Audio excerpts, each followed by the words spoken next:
Hello students, this is Usha from GK Jain High Secondary School. Today we are going to see the chapter Optics Part 3 in 12th Standard Physics. Already we have seen in two sessions the phenomena of light, reflection and refraction. In this session we are going to see about the total internal reflection and critical angle.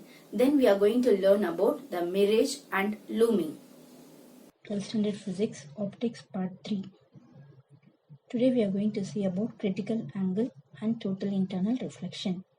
When a ray passes from an optically denser medium to an optically rarer medium, it bends away from the normal. Because of this, the angle of refraction R on the rarer medium is greater than the angle of incidence I in the denser medium. As angle of incidence gradually increases, the angle of refraction increases. At a certain stage, it becomes 90 degree or grazes the boundary. The angle of incidence in the denser medium for which the refracted ray grazes the boundary is called critical angle IC. If the angle of incidence in the denser medium is increased beyond the critical angle, there is no refraction possible into the rarer medium. The entire light is reflected back into the denser medium itself. This phenomenon is called total internal reflection. The two conditions for total internal reflections are: light must travel from denser to rarer medium. The angle of incidence in the denser medium must be greater than angle of critical angle. Snell's law in the product form for critical angle instance become N1 sin IC is equal to N2 sin 90 degree. Sin 90 degree value is 1, so N1 sin IC is equal to N2. Sin IC will be equal to N2 divided by N1. Here N1 is greater than N2. If the rarer medium is air, then its refractive index is 1 and can be taken as N itself. Then N2 will be equal to 1 and N1 is equal to N. So using this in the formula, sin IC is equal to N2 by N1. Now N2 is 1 and N1 is equal to N. So we'll get sin IC is equal to 1 by N, or IC is equal to sin inverse of 1 by N. So the critical angle IC depends on the refractive index of the medium. Next is effects due to total internal reflection. First one is glittering of diamond. So diamond appeared dazzling because the total internal reflection of light happens inside the diamond. The refractive index of only diamond is about 2.417. It is much larger than that of ordinary glass, which is about only 1.5. The critical angle of diamond is about 24.4 degree. It is much less than that of glass. So whenever the incident ray fall into the diamond, they have total internal reflection. That's why we have that glittering over in the diamond. Next topic is mirage and looming.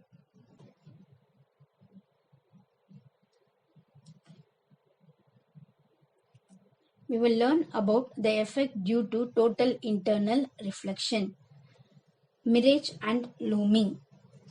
Let us consider a denser medium, for example a glass, and below the denser medium we consider a rarer medium, example air. Let me consider a light ray passes from a denser medium to a rarer medium. When it touches the boundary, draw a normal line. Suppose if the angle of incidence is greater than the critical angle, that is, I is greater than IC, then the light rays reflected back into the denser medium itself. This phenomena is called total internal reflection.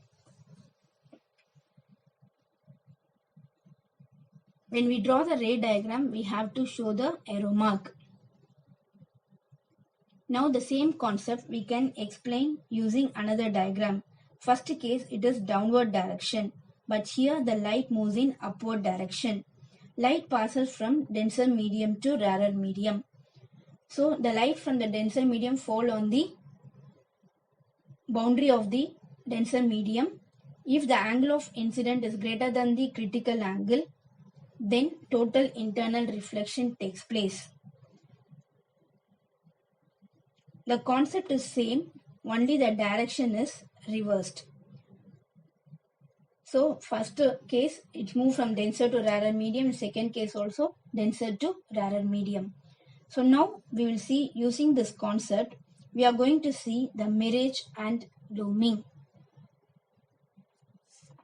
Let me consider a hot place.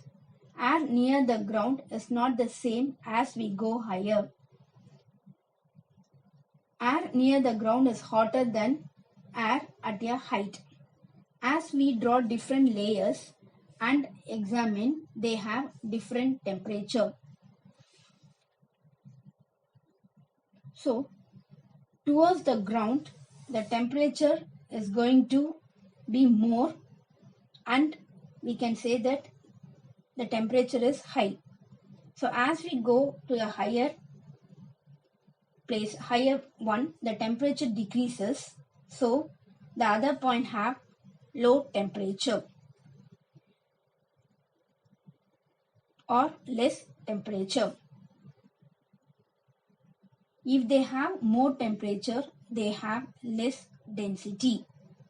On the other side, if they have less temperature, they have more density. If they have less density, then they are considered as rarer medium. If they have more density, then they are called as your denser medium. So let us consider with the above diagram. Let us consider that the light rays passes from a denser medium to a rarer medium. When they attain the critical angle greater than the critical angle, total internal reflection takes place. Same concept will apply over here. So, light from a tall building like a tree passes through a medium whose refractive index decreases towards the ground. Hence, a ray of light successfully deviate away from the normal at different layers of air and undergo total internal reflection. When the angle of incidence near the ground exceeds the critical angle, then what happened? Total internal reflection takes place. So each and every point on that will be considered as a layer. When they fall on them, they get deviated from the normal. So like this, when it fall over here. So for the observer, how it looks. This gives an illusion as if the light comes from somewhere below the ground. For of the shaky nature of the layer of air, the observer feels as if the object is getting reflected by a pool of water or wet surface beneath the object. So this is shown over here, as if there is a water surface where the tree get reflected.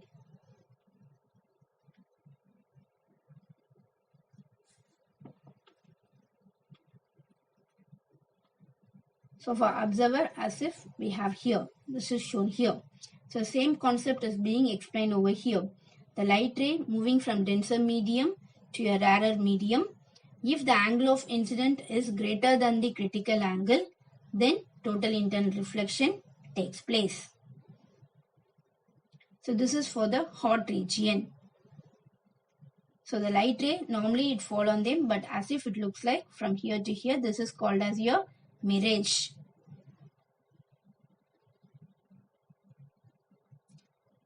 This can be explained by using this diagram. In a hot place, so when you pass over near the hot places, the observer feel that he is able to see that there is a river where we are, that is lake, where we are able to see the image of it, but actually it is not the real thing. it is called as mirage. So that's being explained in the above diagram.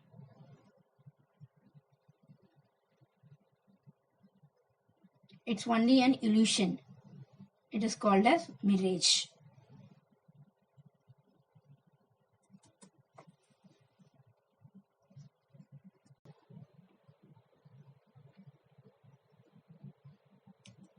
Next, we'll see about the cold places. The refractive index toward the ground, because the temperature of air close to the ground is lesser than the temperature above the surface of the earth. Thus, the density and refractive index of air near the ground is greater than at a height. So, in the same way how we consider the last case, we'll consider the highest point, right, where we can say that they have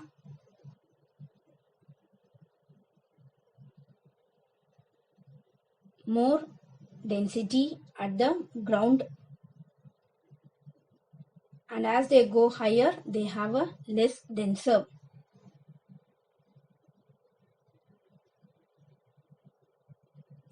Let a ray of light passes from denser medium to a rarer medium. When they move from here, they get the same concept we are seeing here from denser medium. When they fall on the boundary of the denser medium, if the angle of incidence is greater than the critical angle, total internal reflection takes place. The same concept will apply in the cold region. So in cold region, so as they deviated away over here, so in the cold region like glacier and frozen lakes and seas, the reverse effect of mirage will happen. Hence, an inverted image is formed little above the surface as shown over here. So they move from denser medium to a rarer medium. So for the observer, it has to see that they get reflected and it has to view over here. This is called as your looming. So the reverse directions which I have shown in the first diagram will explain you the concept. So always it moves from the denser medium to rarer medium. So we can see that in both the diagrams which is shown here, this is the hotter region. So they move in this direction, that's being shown as the arrow marks. In the same way in the second diagram, it moves in the cold region. They move from the denser medium, and then due to that is the condition, the angle of incidence greater than angle of critical angle, then we'll have total internal reflection, as if and reverse images formed little above the surface. Next is Snell's window. When a light source like electric bulb is kept inside a water tank, the light from the source travels in all directions inside the water. The light that is instant on the water surface at an angle less than the critical angle will undergo refraction and emerges out from the water. The light instant at an angle greater than critical angle will undergo total internal reflection. The light falling particularly at critical angle grazes the surface. So, the entire surface of water appears illuminated when seen from outside. On the other hand, when the light is allowed to enter the water from outside is seen from inside the water, the view is restricted to a particular angle equal to the critical angle IC. The restricted illuminated circular area is called Snell's window.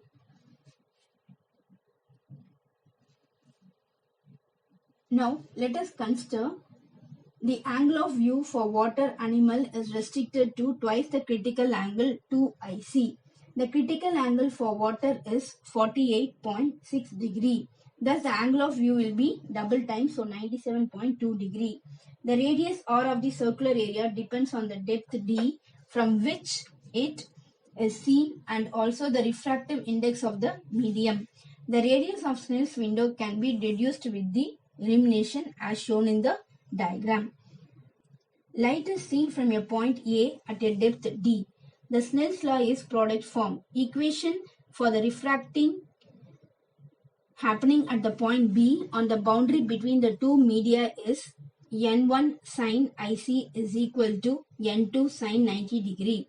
So sin 90 value is 1. So you have N1 sin IC is equal to N2. From that, sin IC is equal to N2 divided by N1. From the right angle triangle ABC, sin IC is equal to CB divided by AB. So by applying that, we'll get R divided by square root of D square plus R square. Since the left hand side is equal, that is sin IC on both the equations, we can equate the right hand side. So we'll get R divided by square root of D square plus R square is equal to N2 divided by N1. Squaring on both sides, R square divided by R square plus D square is equal to N2 divided by N1 the whole square. Taking reciprocal, we'll get R square plus D square divided by R square is equal to N1 by N2 the whole square. So making into separate equations and simplifying, we'll get 1 plus D square by R square is equal to N1 by N2 the whole square. Taking the plus 1 to the other side, it becomes minus 1. So the equation becomes D square divided by R square is equal to N1 divided by N2 the whole square minus 1. So D square divided by R square is equal to N1 square divided by N2 square minus 1. Taking LCM, N2 square will get the above N1 square minus N2 square. Again, taking reciprocal and rearranging, we'll get R square divided by D square is equal to N2 square divided by N1 square minus N2 square. So R square will be equal to D square into N2 square divided by N1 square minus N2 square. The radius of elimination is R is equal to, taking square root on both the sides, we'll get D into square root of N2 square divided by N1 square minus N2 square. If the rarer medium outside is air, then N2 is equal to 1 and we can take N1 is equal to N. So we'll get R is equal to D into 1 divided by square root of N square minus 1, or R is equal to D divided by root of N square minus 1. Next is optical fiber. Transmission signal through optical fiber is possible due to phenomena of total internal reflection. Optical fiber consists of inner part called core and the outer part called cladding or sleeving, which we have learned in our 11th standard portion. The refractive index of the material of the core must be higher than that of the cladding for total internal reflection to happen. Signal in the form of light is made to incident inside the core cladding boundary at an angle greater than the critical angle.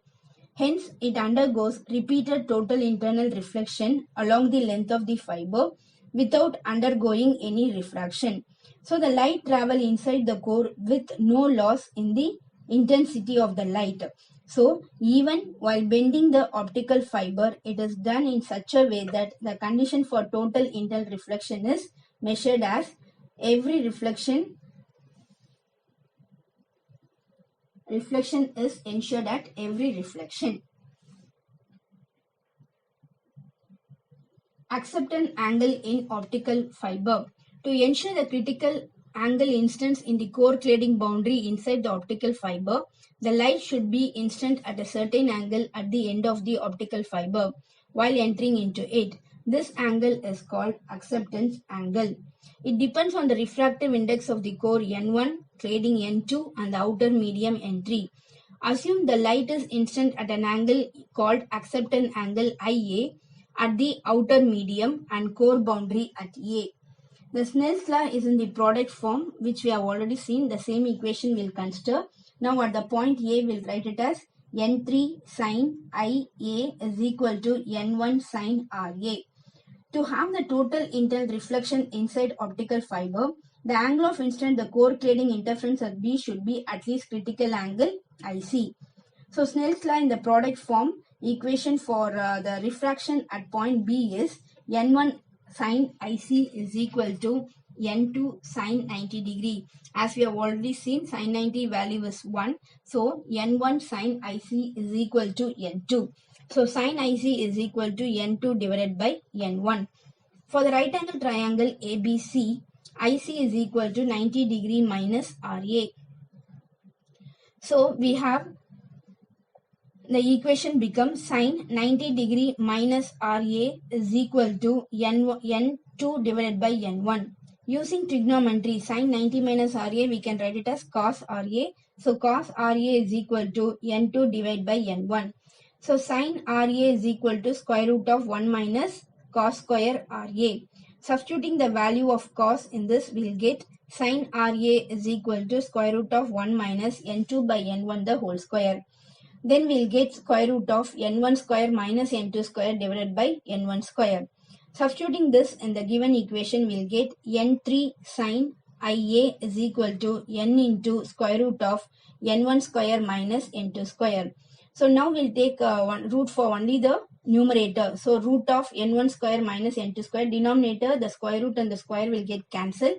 n1 and n1 will get cancelled. So we'll get the answer as root of n1 square minus n2 square. On further simplification, we get sin IA is equal to square root of n1 square minus n2 square divided by n3, or sin IA is equal to square root of n1 square minus n2 square divided by n3 square. So IA is equal to sin inverse of square root of n1 square minus n2 square divided by n3 square. If outer medium is air, then n3 value will be equal to 1. The accepted angle IA becomes IA is equal to sin inverse of root of n1 square minus n2 square. Light can have any angle of incidence from 0 to IA with the normal at the end of the optical fiber, forming a conical shape called acceptance cone. In the equation, the term n3 sin IA called numerical aperture NA of the optical fiber. So NA is equal to N3 sin IA, which is equal to, so substituting the sin IA value, will get root of N1 square minus N2 square. If outer medium is air, then N3 is equal to 1. The numerical aperture NA becomes NA is equal to sin IA, which is equal to square root of N1 square minus N2 square. Hi students. You all have learnt about the total internal reflection and what you mean by mirage and looming and how the physics is related with day-to-day life. Thank you. Once again, we'll meet you in the next video.